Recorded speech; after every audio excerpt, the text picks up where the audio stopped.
kang ano pare, nang walang pera. Kaya nga, pare.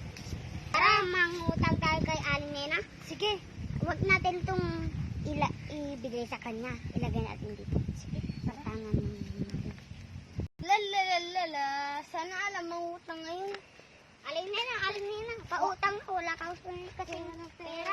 Kakasabi ko pa lang na walang mangungutang ah. Utang lang naman po kami. Isang beses lang naman po.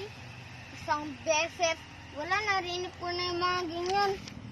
Sige, narinig ko na yung mga ganyan. Sige, basta babayaran nyo. Ano bang utang nyo? Kasalo nga po. Isang alak na lang, pre.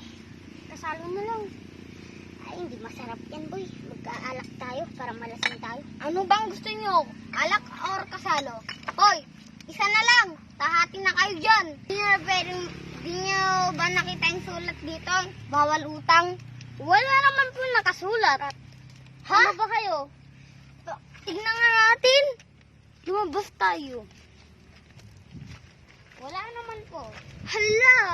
Hala na wala ang lagay kong sulat.